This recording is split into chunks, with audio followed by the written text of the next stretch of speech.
Hello everyone. Now we're going to learn how to hold the violin. This is a remake video. My first violin hold video was made about 10 years ago. And since then, my focus has shifted. I pay more attention to posture and I pay more attention to good posture. And one of the reasons for that is I've had to do that myself. I've had issues with neck muscles, and for years and years and years was holding the violin not necessarily incorrectly, but I was using my muscles incorrectly. So I was bringing my head over to the violin rather than bringing my violin up into the neck. So the difference is maintaining proper alignment when playing. So I want you to imagine this and then keep this mental image with you forever. Imagine balancing a bowling ball on top of a toothpick. All right, so this is our head, this is our spine. How do you move your head to keep it balanced on top of the toothpick? If you lean over, it would fall off, right?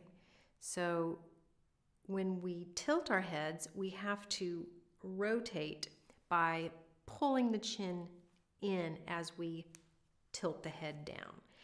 So when we hold the violin, we're going to be tilting our head and you're going to be looking down a little bit, but we want to make sure that the head stays aligned over the spine. Okay, now let's look at, the purpose of the violin hold, all right, or purposes. There are two big services that the violin hold provides. One is to service the left hand. So it has to be completely secure so that the left hand can move around. And no matter how aware or conscious you are of not squeezing the neck of the violin, it will happen if your violin isn't secure because it happens on an unconscious level. The other purpose of the violin hold is to service the need of the right arm. So when we bow, our arms move more naturally when we are operating in this corridor of space at about a 45-degree angle from the center or the side of our body. So you can experience this. Just raise your arm straight out to the side. Raise it as far as you can. I have a limited range of motion. And then do the same thing straight out in front of you. And you'll feel some limitation to how far you can move it. But when you move it this way, at this 45-degree angle, there's just more freedom in the shoulder joint. So this is where our arms are going to be operating. And when we bend our arms, all right, now that bow is going to be going a very certain way, and we want it to cross over the strings at a perpendicular angle at 90 degrees, okay? So we want our violins to be in a proper position so that that can happen. So we have to pay attention to where the violin is and how secure it is.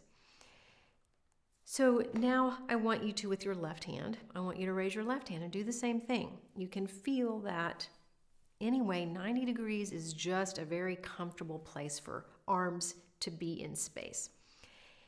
And I want you to lift your arm, and this time I want you to use muscles up here, okay? I always forget the names of all these muscles. But lift using trapezius. Lift using these muscles here. And now I want you to lift using back muscles, keeping your shoulder down and trying not to engage these muscles here. Okay, so here's using trapezius muscles. Here's not using them. This is how we want to engage the arm. Okay, our backs are stronger. These muscles up here will wear out sooner. So raise your arm in the proper way and turn your palm over. And now I want you to, with your right arm, touch your left elbow. Bend your arm, but bring your left elbow in toward the center, just right straight down toward your belly button. Now feel your shoulder, okay? It's rested back in the socket, but there's this broad base, okay? And that's created when we bring our elbows in to this level, this degree. So now pull your elbow out this way and feel how that nice surface area all of a sudden kind of disappears. And bring it here, and you can feel how much more area you have created for the violin to rest on. And if you just kind of look straight over here to your left hand, you can see that this angle, okay, is at a 45-degree angle from the center. And when you combine that, okay, bring your arms, find 45 degrees, bend that. You can even imagine, you don't even have to hold your instrument or the bow. You can imagine that that bow is going to cross right over the strings this way. All right, and that's how we're going to get the best tone. All right, so now let's get the violin.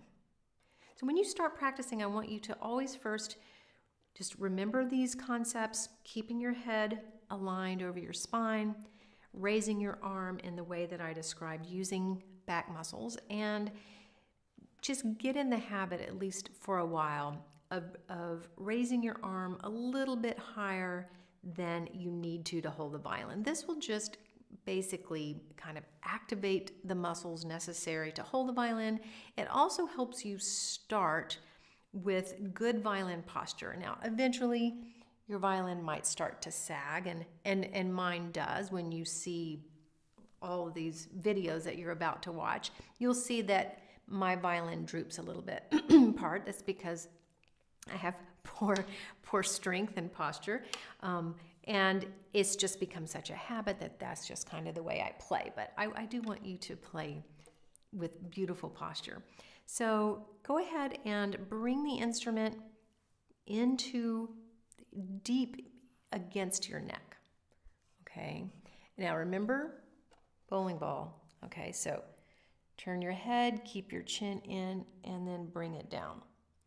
So if you feel a little bit of discomfort with the chin rest or the metal parts of the chin rest, first know that it won't last a long time. You will quickly desensitize to that. Some people put a cloth over the chin rest to help with comfort, and you can certainly try all those things. Okay, now let it rest on your collarbone. Okay, now this is not my violin. I've started with this because I just wanted to demonstrate something that you might encounter, depending on the length of your neck. Everyone is different. So this might be perfect for you. So when the violin rests on the collarbone and you turn your head over, you'll only need to drop your head just a little bit to rest it on the chin rest. Now, this doesn't work for me. This is the reason I'm using this violin to demonstrate.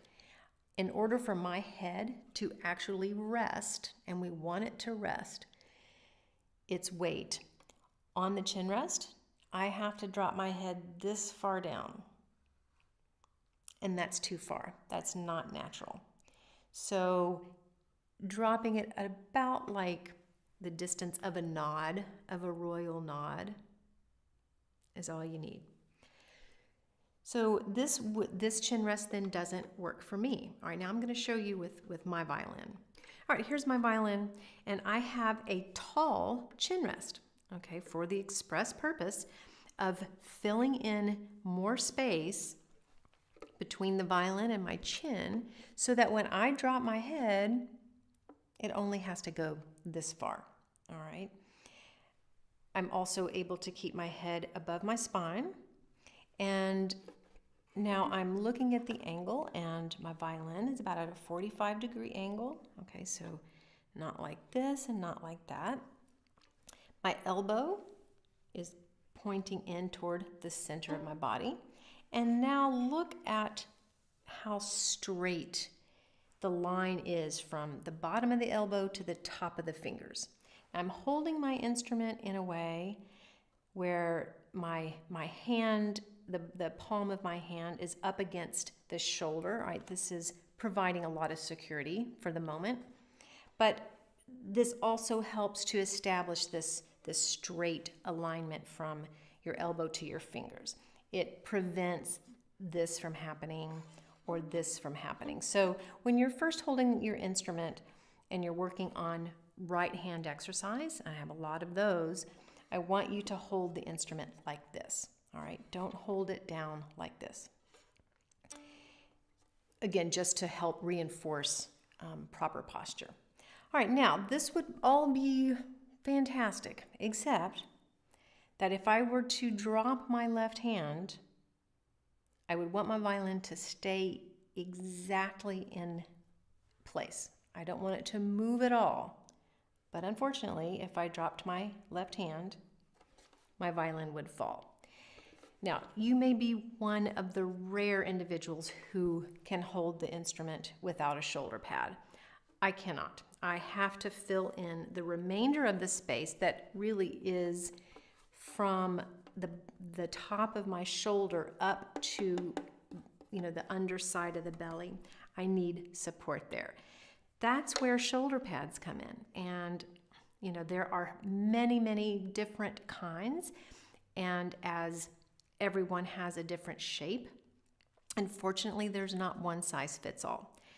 So in the next video, I'll talk about shoulder pads. But for now, I want you to just go through some movements so that they become habit. I want you to first establish really good posture. Hold yourself upright. Keep your head right over your spine, your chin in. Lift your arm from using the back muscles. Lift it a little higher than you need to hold the instrument, just to help engage those muscles. Bring the violin in as far as you can. Just snuggle it in. The further toward the neck it is, the further in, the more leverage you'll have with your head.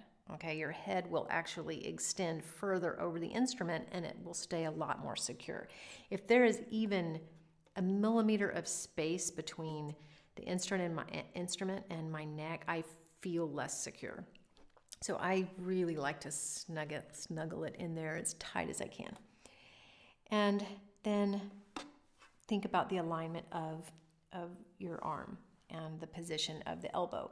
Now, make sure that your elbow is not too far. We don't want it to be uncomfortable. It'll more or less be under the instrument. You won't be able to actually see the elbow from where you're standing, but right like that.